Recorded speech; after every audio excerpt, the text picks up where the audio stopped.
ഇപ്പോഴും മോഹനമാമനെ കുറിച്ചാണോ ചിന്തിക്കുന്നത്? അതെ മോളെ, എത്ര ആലോചിച്ചിട്ടും പിടികിട്ടുന്നില്ല. നിന്റെ അച്ഛൻ മരിച്ചിട്ട് പോലും തിരിഞ്ഞു നോക്കാത്ത മോഹനൻ ഇപ്പൊ എന്തിനാ ബന്ധം പുതുക്കാൻ വന്നേന്ന്? ഒരു മനുഷ്യന് എപ്പോഴാ മാറ്റങ്ങൾ സംഭവിക്കുന്നതെന്ന് അറിയാൻ പറ്റില്ലല്ലോ അമ്മ. പ്രായം കൂടുമ്പോഴാണല്ലോ ചിലർക്ക് കുറ്റബോധം തോന്നുന്നത്. ഇല്ല മോളെ, നിങ്ങളുടെ അച്ഛൻ മരിച്ചതിന് ശേഷം എന്ത് ചെയ്യണമെന്ന് പോലും അറിയാതെ ഞാൻ കരയുമ്പോഴും ഒരു സാന്ത്വന വാക്ക് പറയാൻ പോലും വരാത്ത ആരും ബന്ധം പുതുക്കാൻ വരണ്ട. അത്രമാത്രം എന്നെ വേദനിപ്പിച്ചവരാ ഈ ഇളയമ്മയും മോനും. അമ്മ പറയുന്നതിലൊക്കെ കാര്യമുണ്ട്. പക്ഷെ നമ്മൾ അങ്ങോട്ട് പോയതല്ലല്ലോ, അവരിങ്ങോട്ട് അന്വേഷിച്ച് വന്നതല്ലേ. അത് തന്നെയല്ലേ എനിക്കും മനസ്സിലാവാത്തത്. നമ്മുടെ കുടുംബത്തെക്കുറിച്ച് സർവ്വതും മനസ്സിലാക്കിയേക്കുന്നു. നിങ്ങളുടെ ഓരോരുത്തരുടെയും കാര്യം വ്യക്തമായിട്ടും അവൻ മനസ്സിലാക്കിയേക്കുന്നു. അമ്മ, അതാ അമ്മ മനുഷ്യര്. നമ്മളറിയാത്ത പലരും നമ്മളെ അറിയുന്നുണ്ടാവും, നമ്മളെക്കുറിച്ച് മനസ്സിലാക്കുന്നുണ്ടാവും. ഇതങ്ങനെ പുറത്തുനിന്ന് ഒരാളല്ലല്ലോ. അമ്മ രണ്ടാണെങ്കിലും അച്ഛനൊന്നല്ലേ. ഞാനും എൻ്റെ മക്കളും ജീവിച്ചിരിപ്പുണ്ടോന്ന് പോലും തിരക്കാത്ത ആരുമായിട്ടും ഒരു സൗഹൃദവും ഇനിയും വേണ്ട. കഴിഞ്ഞതെല്ലാം ഞാൻ എന്നോ മണ്ണിട്ട് മൂടിയതാ. ഇനി അതൊന്നും ചകഞ്ഞ് പുറത്തിടാൻ എനിക്ക് താല്പര്യവുമില്ല. അവരായി അവരുടെ പാടായി. എൻ്റെ അഭിപ്രായത്തില് അമ്മ, ആരെങ്കിലും ആ കല്യാണത്തിന് പോണോന്നോ? നീ അല്ലെങ്കിലും അങ്ങനെയല്ലേ പറയൂ. വേണ്ട ഭാവന, വീണ്ടും ബന്ധം പുതുക്കാനും സൗഹൃദം കൂടാനൊന്നും അമ്മയ്ക്കാവില്ല. അവരായി അവരുടെ പാടായി. എന്നെയും എൻ്റെ മക്കളെയും ഉപദ്രവിക്കാതിരുന്നാൽ മതി. അമ്മയ്ക്ക് അവകാശപ്പെട്ട ആ സ്വത്തൊക്കെ കൈക്കലാക്കിയവരല്ലേ അവര്. ചിലപ്പോ അതിന്റെ കുറ്റബോധം കൊണ്ട് വന്നതായിരിക്കും. എന്തിന്? എനിക്കെന്റെ അച്ഛനെയും അമ്മയും നഷ്ടപ്പെട്ടപ്പോഴേ ആ സ്വത്തും എന്നെ വിട്ടുപോയി. എന്തായാലും അതുകൊണ്ട് അവർ നശിച്ചില്ലല്ലോ. സന്തോഷം. ഞാൻ പറയാനുള്ളത് പറഞ്ഞു. അമ്മ തന്നെ ഇനി എന്താ ചെയ്യേണ്ടതെന്ന് വെച്ചാൽ അങ്ങ് തീരുമാനിക്കാം. ഭാവന, ഇനി തീരുമാനിക്കാനൊന്നുമില്ല. ഞാൻ അനുഭവിച്ചതൊന്നും നിങ്ങൾക്ക് ആർക്കും പറഞ്ഞാൽ മനസ്സിലാവില്ല. ഞാൻ അനുഭവിച്ചതിന്റെ പകുതി പോലും നിങ്ങളോട് ആരോടും പറഞ്ഞിട്ടില്ല. ഒരിക്കലും തമ്മിൽ കാണരുതെന്ന് ആഗ്രഹിച്ച ഈ നാട്ടിലോട്ട് വന്നത് ഇപ്പോ അവരിവിടേക്ക് വന്നേക്കുന്നു. ഒന്നുമില്ലാതെ അമ്മ ഇങ്ങനെ പറയില്ല എന്ന് എനിക്കറിയാം. എന്നാലും അമ്മ ക്ഷമിക്കാൻ പറ്റുമെങ്കിൽ അങ്ങ് ക്ഷമിച്ചേക്ക്.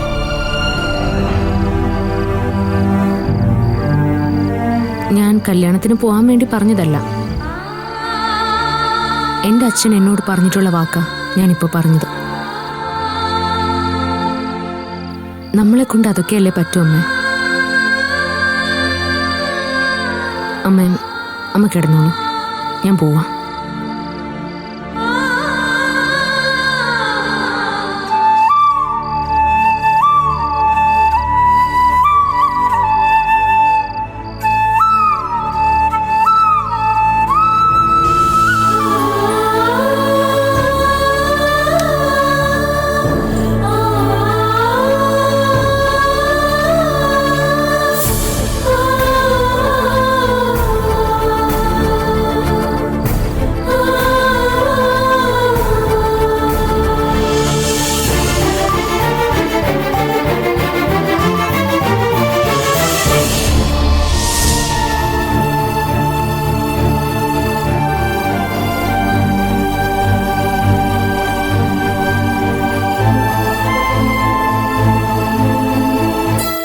എന്തുപറ്റി ചെയ്തോട്ടാ?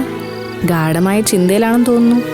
പോലീസ് കേസ് ആയതിനെ കുറിച്ചാണോ അതോ പിണക്കത്തിലായിരുന്ന സേതുവേട്ടന്റെ മാമ വന്നതിനെ കുറിച്ചാണോ? ഞാൻ കാരണം സൂര്യക്ക് നല്ലൊരു തുക ചെലവായില്ലേ മായേ. അതിപ്പോ സേതുവേട്ടൻ എത്ര അനുഭവിച്ചാലും പഠിക്കത്തില്ലല്ലോ. അതിപ്പോ ഞാൻ അറിഞ്ഞോ രാജശേഖരൻ ഇങ്ങനെ പണി തരുമെന്ന്? അവരൊക്കെ മനസാക്ഷി അടുത്തൂടെ പോവാത്തവരാ സേതുവേട്ടാ. ഇല്ലെങ്കിൽ പകുതി കാശെങ്കിലും തിരിച്ചു തരുമായിരുന്നു. നോക്കിക്കോ മായേ, എന്നോട് ഈ കാണിച്ച ക്രൂരതയ്ക്ക് അവനും ആ ജോണി അനുഭവിക്കാൻ പോകുന്നുള്ളൂ. രണ്ടുപേരുടെ കരുതി കൂട്ടി ചതിച്ച തന്നെ.